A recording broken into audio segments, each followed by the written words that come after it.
O monitor cardíaco ainda apitava quando o cachorro começou a agir de forma estranha. Ele estava deitado ao lado da maca, imóvel até então, mas de repente se levantou, apoiou as patas dianteiras no leito e encostou o focinho no peito do dono. Não latia, não rosnava, não se agitava. Apenas respirava junto com ele, como se tentasse acompanhar um ritmo que estava prestes a se perder. O homem estava inconsciente havia horas. Idoso, frágil, o corpo já não respondia aos estímulos. Para a equipe médica, era uma questão de tempo. Para o cachorro, era outra coisa. Ele começou a emitir um som baixo, quase imperceptível, algo entre um gemido e um suspiro prolongado. Nesse momento, o traçado do monitor mudou. Não o suficiente para indicar melhora, mas o bastante para chamar a atenção da enfermeira mais próxima. Quando os médicos se aproximaram, o cachorro fez algo que ninguém esperava. Posicionou a cabeça exatamente sobre o coração do dono e permaneceu ali, imóvel, como se estivesse ouvindo. Nenhum comando havia sido dado. Ninguém o treinou para aquilo. Ainda assim, ele se recusava a sair, mesmo quando tentaram afastá-lo com cuidado. Minutos depois, o coração do homem entrou em falência definitiva. Não houve luta nem espasmos. Apenas o silêncio clínico que costuma acompanhar o fim. Antes que qualquer palavra fosse dita, o cachorro soltou um único gemido e deitou sobre o corpo, encaixando-se ao lado do peito, como fazia em casa. Foi nesse instante que os médicos pararam. Nenhum deles conseguiu explicar como o animal havia reagido antes do último traçado se tornar uma linha reta. Nem porque o comportamento dele mudou antes de qualquer sinal. Claro, nos aparelhos. Um dos médicos, com décadas de experiência, apenas disse em voz baixa: ele soube. O mais perturbador veio depois. Quando confirmaram o óbito e tentaram retirar o cachorro da sala, ele resistiu. Não por agressividade, mas por insistência. Ficou ali por longos minutos, imóvel, até que o corpo foi levado.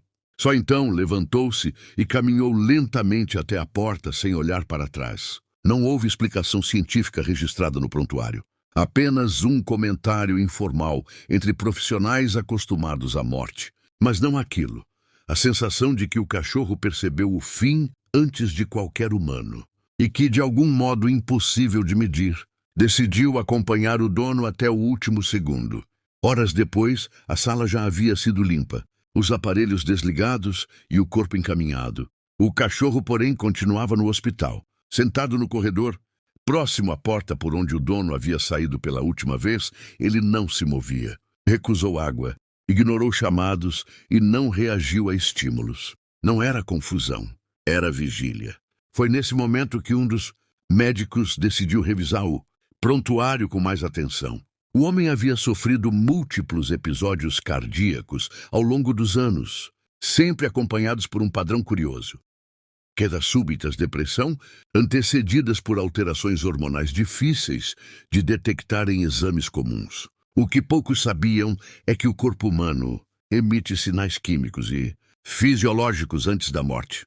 Mudanças no odor, na respiração, na temperatura da pele. Para um cachorro, esses sinais não passam despercebidos.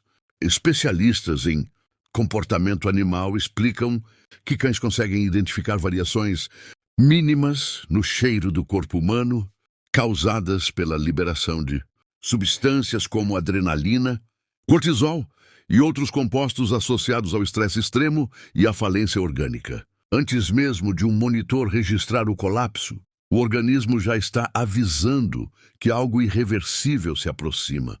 O cachorro não previu a morte. Ele a reconheceu. O gemido baixo, o encostar do focinho no peito, a imobilidade absoluta. Tudo fazia sentido à luz dessa compreensão. O animal tentou sincronizar-se com o ritmo que conhecia. Quando não conseguiu mais senti-lo, permaneceu. Não por instinto cego, mas por vínculo. O silêncio dos médicos não foi causado por um milagre inexplicável, mas por algo ainda mais desconcertante. A constatação de que a conexão entre humanos e animais ultrapassa o que estamos acostumados a admitir. Não se trata de misticismo nem de sentimentalismo. Trata-se de sensibilidade biológica aliada à convivência profunda. Dias depois, O cachorro foi levado pela família. Voltou à casa vazia, aos objetos intactos, ao cheiro que ainda permanecia nos móveis. Durante semanas, dormiu no mesmo lugar onde costumava esperar o dono chegar. Aos poucos voltou a comer, a andar, a responder ao mundo. Mas nunca mais entrou naquele hospital. A história não termina com um mistério, mas com um esclarecimento incômodo. Enquanto confiamos em máquinas para anunciar, o fim, os animais percebem muito antes, sem números, sem telas. E quando isso acontece, não tentam entender, apenas permanecem. Até o último momento.